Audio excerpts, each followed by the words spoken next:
So Edmond, Ronda was kind of joking about the fact that you were a secret, and now everybody knows about you. But how much has your life changed since working with her, and since she's become so popular, and everybody knows about GFC now? Great. I love it. She's a great athlete. She's the best in the world, and I'm young. I'm 32. Afterwards, I want to have special fighters, but I'm gonna be honest. It's gonna be hard to find another Ronda Rousey, and after she retires, it might be like, what the hell? What do I do now? I love having dominant fighters, and she's amazing. But you've worked for years with all the boxers and everything too, so it's not like the first one. It's just that she's blowing up maybe more than some other people. Yeah.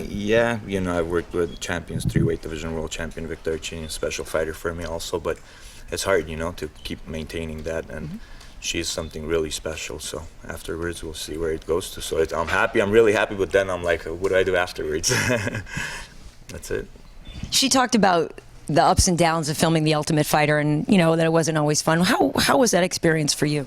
It was fun. It had its moments. It was hard from the beginning for me to leave the gym and leave all these fighters and get out there and be a part of a team. I believe that this is like a one-man sport. You're in there. It's one fighter. Ronda fights in the octagon. It's her. So that's why I put so much attention on her and so much focus. She's with me for 4 to 6 hours a day. We do training. So. I know there's a lot of gyms that do like group classes. We have that going on too, but at top level you need to give that one-on-one attention to the fighter and get into them a little bit mentally as a trainer, and we've been doing that so much, so it was hard for me to leave all this here, the people I have working with alone, and then doing like a group class that are all professional fighters. So we adjusted and we did best as possible, and afterwards one good thing is that we have Shayna and Jasmine are now in the gym, part of our team, and I guess it did work out. Can you talk about her evolution as a stand-up fighter? What have you seen just in the time that you've worked with her? She's great. She's looking good right now. We put a lot of foundation on her legs, and not just to throw crazy punches out there. These girls come out swinging, put their head down and swing. It's hard, so if it's a boxing match, I would tell her to keep the distance and, keep her jab going and find herself in the ring like a lot of great fighters like Mayweather would do, 3-4 rounds, don't even worry about anything, and then we'll start doing what we're supposed to. You don't have that time in MMA. They come out with those small gloves, head down, start swinging. It's hard, to match the punches, to catch them in counters, and it's a bit difficult. So, but she's learning. That's why in the 3rd round, if you look at the Tate fight, she looked great, and she caught her with a nice right hand, and Tate was out on her feet. So as the rounds go, she'll look much better, and now she's learning to go into fights that people would just let their hands go all crazy and still get the best of it. I didn't teach her that style at the beginning. Why? Because I think it's stupid to get hit with those shots, and I always told her. So we stayed on her legs a lot and establishing that jab, learning accurate boxing. And then, now she's good. Now we have training with people like in Big Bear Gennady Golovkin. I have them sit down and watch her training session, and I tell them if you have any advice, what she's doing, and they're like surprised on her boxing skills. They're like, there's nothing we could say.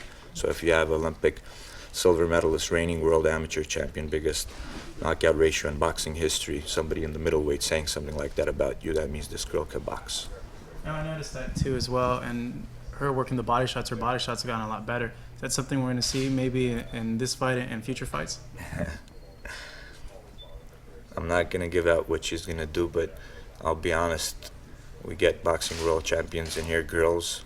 She drops all of them with body shots too. Yeah. So if you're dropping people with 14-ounce gloves, you guys should be seeing that. Yeah, man, what do you think of all the movie stuff and the show business part? Ronda's such a great athlete, and now she's venturing out there. What are your thoughts on all that? It's cool. I like it. She gets excited, but when it's camp time, we don't talk about it. And Brad Slater, agent, is great. We work together. We understand that it's time for her to fight right now, so we don't even put our thoughts into movies afterwards. Let her do what she wants. She's gonna have some time off. How much further do you think she could go in the boxing style camp where it's all focused around her versus MMA style camps where guys are all preparing for fights simultaneously and maybe not able to work with each other as much? It's hard, I put the foundation in her. To put a foundation, I can't have like 10 fighters. Everybody has a different athleticism. Everybody's a different fighter. You have somebody like Jessamine Duke, nice and long, athletic. So she's like 6'1", fights at 35. So the style has to be a bit different. Breaking the distance has to be different. Placing your shots have to be a little bit different. And she's not a judo specialist. So putting in times with somebody like Ronda, we needed to fight using what she's best at is her judo, and we have done that. She was with the Sarah Kaufman fight. People are thinking, oh, it's a striker, that was 16-1. It's going to be tough, but you guys see how she gets inside so easy. Nobody else could do that, because I believe there's nobody in the octagon that could run away from Ronda. She's got great legs on her. Her pressure, her footwork in boxing is great. So you have to put in the individual attention if you want to have a top-level athlete like that. I can't teach everybody. If I have 20 people in a class, I try to explain that everybody's style. I think it'll take me like 10 hours and we won't do nothing in the class. So, this is the way that we did it. That's why she looks that good. If she wasn't with me, she would still be a UFC champion. Yes, absolutely yes, if we didn't train the way we are. But would it be this way dominant? She says no, so we put in the time with her so we could be dominant like the way she's been doing it. Who did you bring in for her wrestling for this camp, and how are you prepared to deal with Sara McMann being an Olympic athlete as well? It's not a problem, every fight is a problem, actually. I would say it's a problem to be solved, and we solve it best. And we have 3-time Olympian Martin Barbarian as her wrestling coach, and he's won the New York Open. He was actually going to qualify from the U.S. He tore his knee out. He beat John Smith's student that placed bronze in the Olympics, this last Olympics. So he's a 3-time Olympian medalist.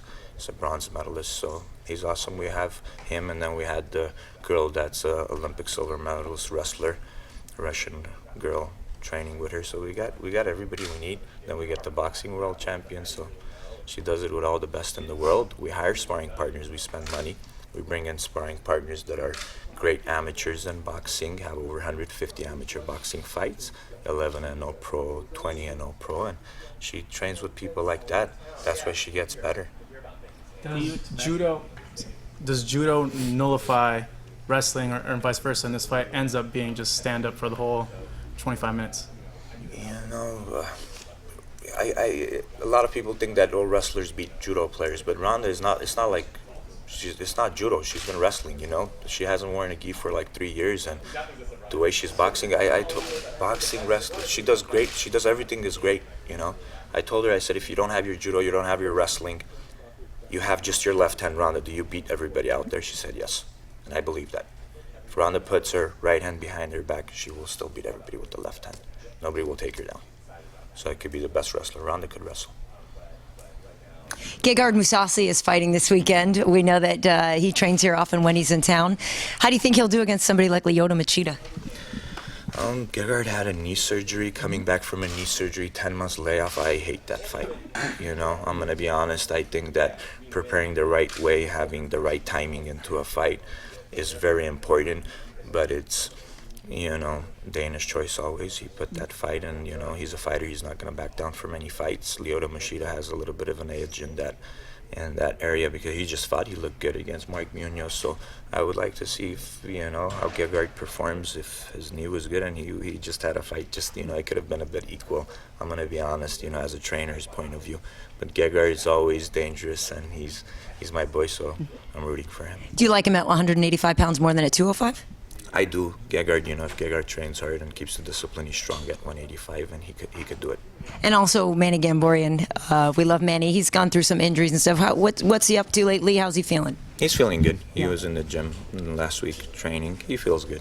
He's feeling much better. And he's going to stick with this for a while still to come, yes? Yes, still to come. He's going to stick in, for sure. How much crazier things now here? I mean, this type of stuff. How crazy has it gotten a lot with her? And can that be a distraction, having this much attention, this many people in the gym?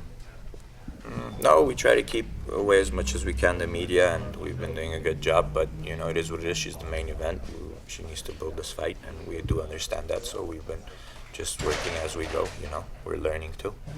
Something new, of course. Ed, you trained Vic for his last fight with Nolito. Yes. Where's he at right now? When is he Vic gonna wants come to back? do MMA. He called me and he's being honest. He said, I'm coming down there and I just need like 3-4 inches and then I'll punch somebody and break somebody's jaw even on the ground. I'm like, dude, it's not about only 3-4 inches. He goes, no. All I need is just a little bit distance, and if I hit him, I'll break him. And I believe that, he's so strong. And he called me. He said he's coming down next week. Actually, he might even make it to Ronda's fight. He's gonna start wrestling, and he wants to do MMA. He actually gave him a fight already in Australia already, good pay, and he's happy. He wants to do it. As a flyweight? Yeah. And When is this fight in Australia? he said maybe end of April. Yeah, end of April. So he was excited, and he said talk to the manager too. He got Top Rank to approve it actually. Frank's cool with it? Yeah, Frank's cool with it. He spoke to Frank. Actually, I spoke to Frank, and they spoke together. He said he's cool with it. So, but he wants to. He should fight for the 4th weight class. I think Nonito down there. He looked sharp. I mean, Vic looked great. He boxed well. He followed instructions. He made a little mistake, and anything could happen. Nonito's tough, good jaw. He took a lot of shots, and his face was all bad. And he outboxed Nonito Fighter of the Year 2012, and he's 38, and he's awesome, man. So I was happy with his performance until we got caught, but it's part of boxing, I guess. When is he back boxing? Let's see. He wants to do an MMA fight before he boxes, he says. So we'll see. We're good. Awesome. Thanks, Evan. Great. Thank you. Appreciate it. Thank you. On Vic, that'd be fun.